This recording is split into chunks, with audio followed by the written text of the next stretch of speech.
I'm Alla Efimova. And I'm Terri Cohn. Welcome to the third episode of our video blog, where we talk with artists, curators, and scholars about Sonya Rapoport's fascinating, enigmatic, but still not well understood work, Objects on My Dresser. Between 1979 and 1983, as Rapoport was mourning the recent death of her mother, she worked with a psychoanalytic social worker to analyze personal significance of objects that accumulated on her tansu, a bedroom dresser. So the project became a kind of conceptual self-portrait. Rapoport spun a complex web of personal associations among this object, words and images, and the project unfolded over 4 years in what Rapoport called phases or iterations, which we're now researching and documenting for an upcoming book. And more about the entire project, as well as access to previous episodes of this video blog, can be found on the Sonya Rapoport Legacy Trust website. The 12 phases of Objects on My Dresser included exhibitions, installations, and performances. But today we're so pleased to speak with Anuradha Vikram and Sue Heinemann about 2 phases that appeared in important art publications during the 1980s in the feminist art journal Heresies and the Los Angeles Institute of Contemporary Art's quarterly journal. Sue Heinemann is a writer, artist, and editor living in Oakland. She was part of the editorial team of Heresies and later worked as a managing editor for the art books published by the University of California Press. She also recently helped edit 2 books about Sonya Rapoport. Anuradha Vikram is an art critic, curator, author, and lecturer living in Los Angeles.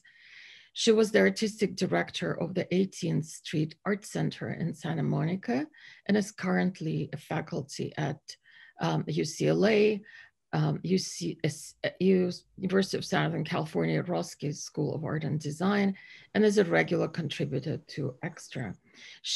Anu co-curated with Terri 2 retrospective exhibitions of Rapoport's work at Kala Art Institute and at Mills College Art Museum in 2012. Welcome to both of you. As Alla noted, Rapoport's Objects on My Dresser represented a shift in her art practice as she began to create various forms of audience participatory projects during the 1980s. In addition to the exhibition-related phases of the work, she produced artist books and projects designed for radical art journals of the day. She created exhibition in print for the Los Angeles Institute of Contemporary Art Journal in 1981. Leica's board of director included notable artists, art critics, and gallery owners, including John Baldessari, Rosamund Felsen, and Peter Plagens.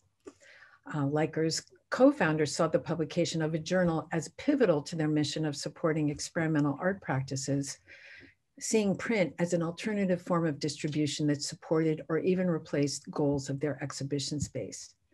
In this phase, readers were invited to participate in Rapoport's project by responding to the published image of her work via correspondence with the artist. We hope to find evidence of the resulting correspondence in Rapoport's archive at the Bancroft Library at UC Berkeley. For Heresies in 1983, dedicated to feminism and class, Rapoport's published project is a 1-sheet visual and verbal key to Objects on My Dresser, which includes a brief narrative explaining her process. One of the significant connective elements among these phases was Rapoport's incorporation of the net web, a spiderweb plot with 6 consistent theme axes she designed and utilized throughout the series. For the publication in Heresies, she adapted it to depicting exclusively the objects and words that revealed her relationship with her mother, terminating her grieving period. Anu, I would like to talk with you first. Objects on My Dresser can really be described as self-portraiture. Can you talk about this relative to the associative web of objects, images, words, and symbols she employed? And perhaps talk about what is the net web?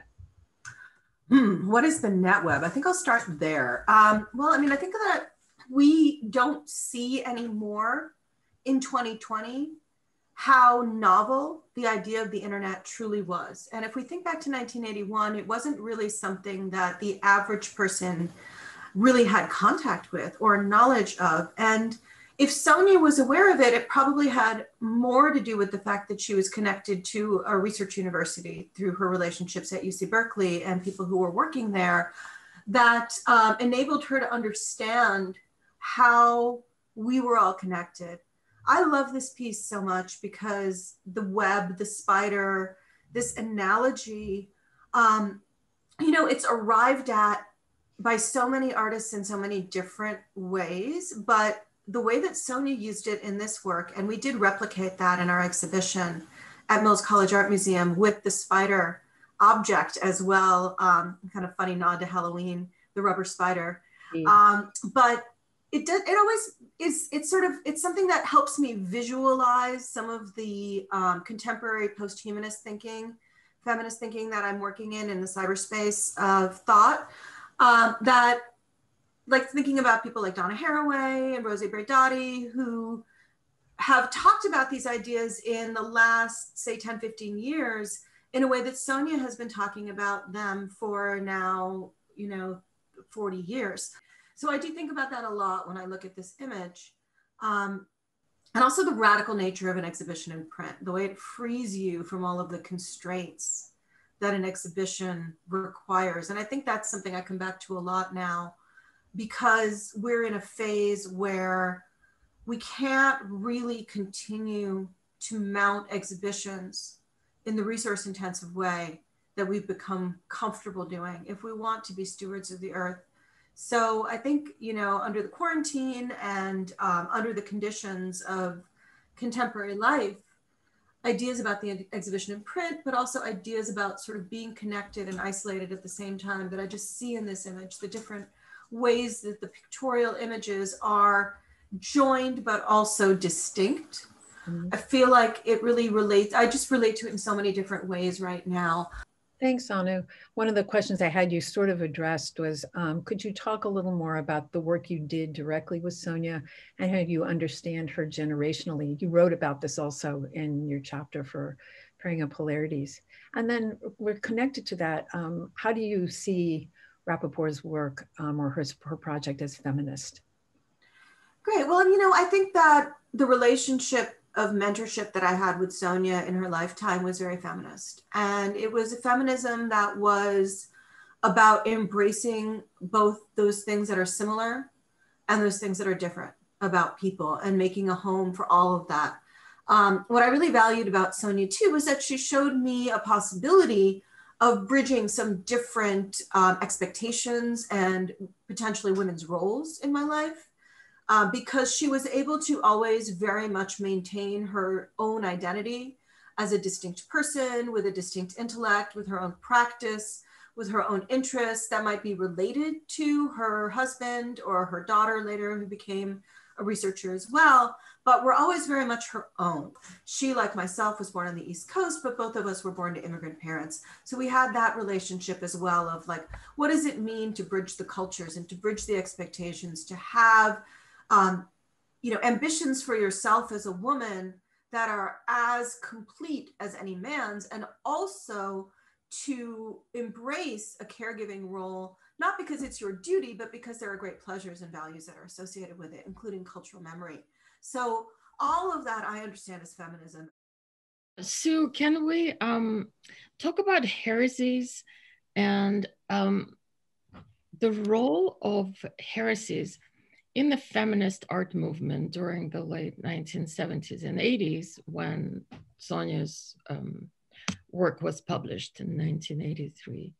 Well, Heresies, it started out with a group of, I wasn't involved in the very, very beginnings of it, but it was a group of artists and some writers in the New York area. They wanted to, originally they were talking about starting a school and a magazine, to sort of put forward a feminist point of view in the art world, which was most of the art magazines at the time were incredibly male-oriented.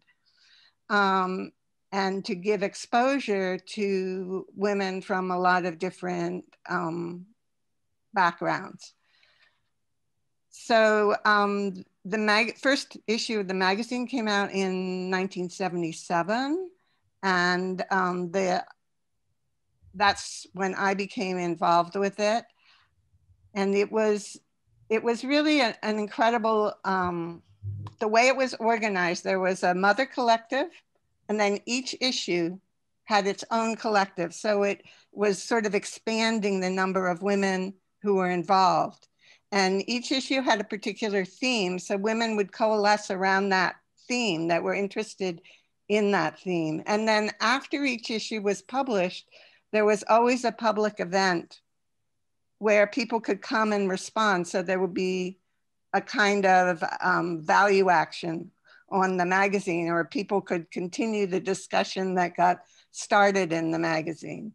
How do you think Sonya's work fit into the magazine? And who were the other artists who participated or who were published or wrote for the magazine that her work can be compared to or contextualized by?